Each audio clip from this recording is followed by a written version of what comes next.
बात करो यादें दफनाने की, कि तुम बात करो यादें दफनाने की, और मैं तुम्हारे दिए हुए गुलाब को किताबों में रखूं। लॉकडाउन में वो देखी थी रामायण, तो उससे इंस्पायर होकर लिखी थी वो, कि आज फिर दशहरा आया है, मुझे पुतला बनाकर जलाया है। एक सवाल है कि कितनी बार जलाओगे, ज़रा अपने गिरेबान में जाकर बताओगे कि अपनी अच्छाइयाँ गिनवाओगे। तुम नहीं गिनवा पाओगे, तुम खोज खोज खुद ही में खो जाओगे, फिर भी ना ढूंढ पाओगे। आज फिर दशहरा आया है, मुझे पुतला बनाकर जलाया है। नेक्स्ट है, भूलो मत कि मैं राम से भी ज़्यादा ज्ञानी था, कि तुम भूलो मत कि मैं राम से भी ज़्यादा ज्ञानी था, इसीलिए तो राम ने भेजा था खुद लक्ष्मण को, कि लक्ष्मण खुद मेरे पास शिक्षा लेने आया था। आज फिर दशहरा आया है, मुझे पुतला बनाकर जलाया है। हाँ, ये भी मैंने जाना, गलती मेरी थी माना, एक स्त्री की खातिर मैंने दूसरी स्त्री को ना पहचाना। आज फिर दशहरा आया है, मुझे पुतला बनाकर जलाया है। नेक्स्ट लाइन है कि होता है ना कि जो राम बन के जला रहा है, क्या हमें क्या पता है कि वो किसको छेड़ के आया है। वो राम बन के जला तो रहा है, पर क्या पता वही किसी को अब्यूज़ करके आए हो या फिर किसी को परेशान करके आए हो, है ना, होता है ना बहुत बार। तो उसके लिए है कि कलयुग में जिसने मुझे राम बनकर जलाया, कि कलयुग में जिसने मुझे राम बनकर जलाया, वो 4 दिन बाद क्या कांड कर कर आया, ये तो उससे किसी ने नहीं बतलाया। आज फिर दशहरा आया है, मुझे पुतला बनाकर जलाया है।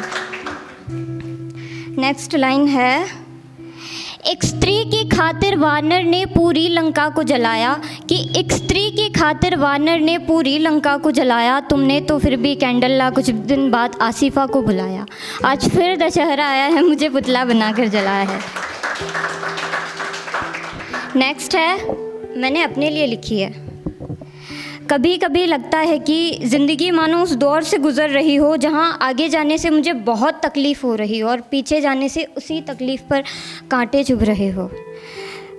कभी कभी लगता है कि एक पतंग जो खुले आसमान में उड़ रही है, आसमान की ऊंचाइयों को अपने होने का एहसास दे रही है, तो कभी कभी लगता है कि एक डोर है जो पीछे से ये बतला रही है कि तुम्हें किसी ने बांध रखा है, मत उड़ो। मतलब वो मुझे उड़ने तो दे रही है, पर मुझे पीछे से खींच के यही एहसास दिला रही है कि तुम्हें किसी ने बांध रखा है। वो होते हैं अपने रिलेटिव्स।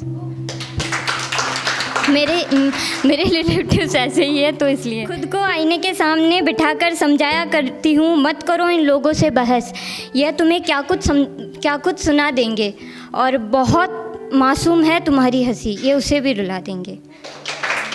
नेक्स्ट है मेरे क्रश के लिए, तुम्हें बुलाऊं और तुम चले आओ, मैं तुम्हें बनाऊं तुम मुझ में ही समा जाओ, और बोलकर बताना बहुत मुश्किल है मेरे लिए, तुम खुद समझदार हो, तुम खुद समझ जाओ।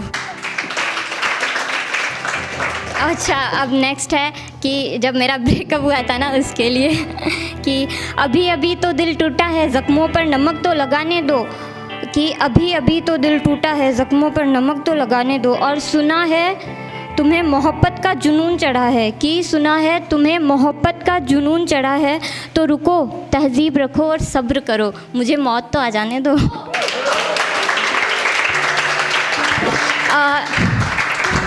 ओके गाइस, तो नेक्स्ट अनु जैन का वो गाना सबने सुना होगा, तेरी आँखों का काजल ना फैले अब कभी भी, तुझे इतना प्यार दूँ। हाँ, तो उसके लिए लिखा है कि तुम तो आँखों में लगाने के लिए काजल लाया करते थे ना, तो फिर क्यों तुम्हें मेरे रोने से भी फ़र्क नहीं पड़ता, कि तुम तो आँखों में लगाने के लिए काजल लाया करते थे ना, तो फिर क्यों तुम्हें मेरे रोने से भी फ़र्क नहीं पड़ता है, और पाना तो बाद की बात है, मैं तुम्हारे सामने हूँ, तुम्हें मेरे होने से भी फ़र्क नहीं पड़ता। अब जब ब्रेकअप हो गया है तो नया बॉयफ्रेंड पटाना पड़ेगा ना, तो उसके लिए तो कैसे लाऊं शब्दों में जान मेरी जान, कैसे लाऊं शब्दों में जान मेरी जान, यकीन मानो मैंने अपनी पहली मोहब्बत में अपने जज्बातों को अपने हाथों से दफनाया है।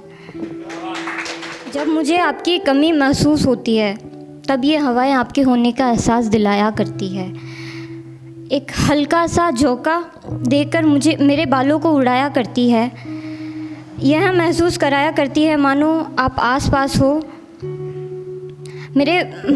मानो आप आस पास हो, आप अपने हाथ से मेरे सर को सहला कर ये एहसास दिला रहे हो कि मैं आसपास हूँ।